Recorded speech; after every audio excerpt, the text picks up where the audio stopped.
बहुत ही दुख होता है जब कोई स्टूडेंट मार्क्स कम आने की वजह से खुदकुशी कर लेता है या डिप्रेशन में चला जाता है। हाल ही में एफएससी और मैट्रिक का रिजल्ट आया, तो एक तरफ ऐसे तलबा थे जिनके मार्क्स उनकी उम्मीदों से बढ़कर आए, 1100 में से 1100 मार्क्स, 1098-96, और दूसरी तरफ ऐसे तलबा भी थे जिनके मार्क्स उम्मीदों से कम आए। अब जो तालिब इल्म होते हैं 10वीं 12वीं के, क्योंकि मैं भी इन फेज से गुजर के आया हूँ और मैं जानता हूँ कि जो एफएससी और मैट्रिक के तालिब इल्म होते हैं उनका एक छोटा सा सर्कल होता है, उनकी एक छोटी सी दुनिया होती है और वो उसी में गुम होते हैं कि मार्क्स ही सब कुछ है। एक तो मार्क्स कम आने की वजह से वो डिप्रेस हो जाते हैं, दूसरा फिर इर्द गिर्द के लोग उन्हें मज़ीद डिप्रेस कर देते हैं कि तुम्हें पढ़ा नहीं होगा, पेपर के दिनों में तुम पढ़ते ही नहीं है, हमने कहा था मोबाइल छोड़ दो, मोबाइल छोड़ के स्टडी कर लो, लेकिन हमारी सुनते कहाँ हो। अब क्या करेगा आगे? ये तमाम चीज़ें जो हैं वो उसे फेस करने को मिलती हैं, ना सिर्फ घर वालों से बल्कि मोहल्ले वालों के ताने अलग।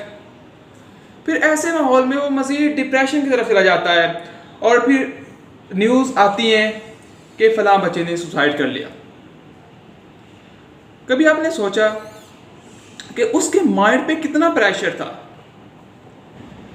अब आपका भाई हो, आपकी बहन हो या आपकी बेटी हो, जब उसके मार्क्स कम आए ना तो आप उसे एक थपकी दिया करें, कोई बात नहीं बेटा, next time you can try. अब आपके पास अब जिस तरह इस दफ़ा स्पेशल एग्ज़ाम की ऑप्शन है तो आप स्पेशल एग्ज़ाम दे सकते हैं। आप थोड़ा सा उसे कहें कि बेटा आप तैयारी करें तो इंशाल्लाह नेक्स्ट टाइम बेटर होगा, तसल्ली दें उसे।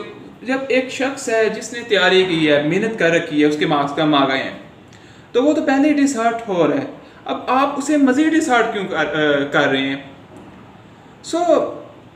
मैट्रिक के और एफएससी के बच्चे ना उस छोटी सी दुनिया में घूम रहे होते हैं। जब वो निकलते हैं, यूनिवर्सिटीज़ में जाते हैं, दूसरे इलाकों में जाते हैं, फिर उनको समझ आती है यार हम किन चीज़ों के लिए मर खप रहे थे, डिप्रेशन में जा रहे थे।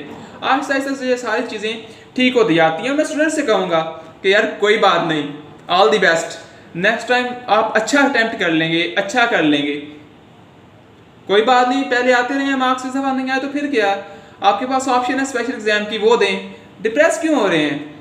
होता है ना यार, चलता है, यही तो ज़िंदगी है, गिरोगे नहीं तो उठोगे कैसे? सो ऑल दी बेस्ट, आपने अपना बेस्ट दिया, आपने तैयारी की, मार्क्स कोई नहीं आए कोई बात नहीं, आपकी मेहनत कभी जाएगा नहीं जाएगी, क्योंकि अल्लाह पाक कहते हैं अल्लाह पाक किसी की मेहनत को ज़ाया करते ही नहीं है। सो आप डिप्रेस कैसे हो सकते हैं, और वो भी मार्क्स की वजह से? मार्क्स किस लिए आप लेना चाह रहे थे? ताकि एडमिशन हो जाए। अब आप देखें पीयू का, कायद-ए-आज़म का, या जितनी भी बड़ी यूनिवर्सिटीज़ हैं, उन्होंने अपना क्राइटेरिया ही चेंज कर दिया। मैट्रिक को तो उन्होंने एफएससी को निकाल दिया, उन्होंने अपने टेस्ट की बेस पे जो है वो एडमिशन का आगाज़ करना है अब। So why are depressing yourself? Why you are sad? You are sad over nothing. So all the best, give your best and don't worry.